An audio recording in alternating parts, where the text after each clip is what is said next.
Russia தருவதாக இருக்கட்டும், India தருவதாக இருக்கட்டும், ஈரான் தருவதாக இருக்கட்டும், ஆனால் அவர்கள் எல்லோருமே இலங்கைக்கு இலவசமாகவோ அல்லது உலக சந்தையில் $110 $150 போகும்போது எங்களுக்கு உங்களுக்கு தெரிஞ்சு யுத்தம் ஆரம்பிக்கும் போது $70 இருந்தது ஒரு பீப்பாய்.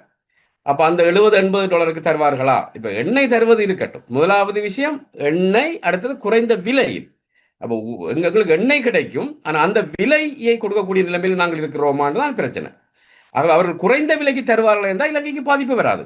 ஆனால் சர்வதேச சந்தையில் இருக்கிற விலைக்கு எங்களுக்கு அவர்கள் தர வந்தால், ரஷ்ய எண்ணெய் வந்தாலோ அல்லது நைஜீரியாவில் வந்து கொண்டிருக்கின்றது, எங்களுக்கு மசகெண்ணெய் வந்திருக்கின்றது, அதை நாங்கள் சுத்திகரிக்க வேண்டும்.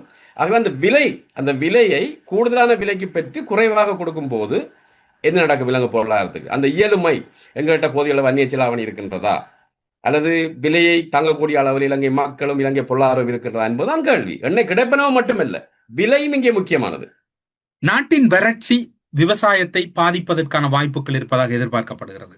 நாட்டில் பெரும் வறட்சியை எதிர்கொள்கிறது. எதிர்வரும் காலங்களில் கொழும்பு மாவட்டங்களில் பல பகுதிகளில் நீர்வெட்டு தவிர்க்க முடியாத ஒன்றாகிவிடும் என்று எச்சரிக்கை விடுக்கப்பட்டு விட்டது. இந்த வறட்சி காலப்பகுதி என்பது எல்லா வகையிலும் இலங்கை தாக்கத்துக்குள்ளாக போகின்றதா, அல்லது இந்த வறட்சி காலத்தை எப்படி கடக்கலாம் என்று திட்டமிட்டு இருக்கின்றதா, அல்லது இதற்கு எந்த வகையிலும் கையாள முடியாமல் இருக்கிறது? 1970களில் ஸ்ரீமாமியார் ஆட்சி காலத்தில் மத்திய கிழக்கில் பெட்ரோலிய நெருக்கடி ஏற்பட்டது. ஒபெக் அமையம் ஆரம்பிக்கப்பட்டு பெட்ரோலியத்திற விலை அதிகரித்தது. அந்த காலத்தில் இந்தியா இலங்கை போன்ற பொருளாதாரங்கள் மிக மோசமாக பாதிக்கப்பட்டன. அதே காலத்தில் வறட்சியும் ஏற்பட்டது.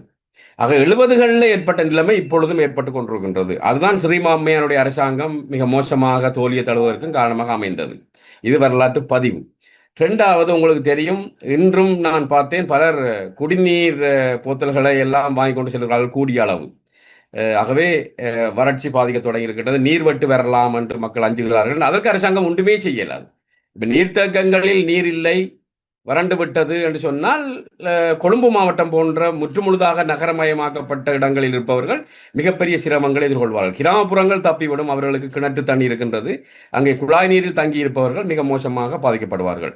ஆக அதை கற்பனை செய்ய முடியாத அளவுக்கு நிலைமை இருக்கும். ஒன்று குடிநீர் பிரச்சனை, அடுத்து விவசாயத்துறை பாதிக்கப்பட போகுது. ஏன்னா வறட்சி மிக மோசமாக இருக்கின்றது. வெப்பம் 34 35 36 பாகி போய்கொண்டிருக்கின்றது. ஆகவே குளங்கள் வற்றிவிடும். கால்நடைகள் மிக மோசமாக பாதிக்கப்பட போகின்றன. கால்நடைகள்லாம் இறந்துவிடும் என்று அவர்களுக்கு நீர் தேவை.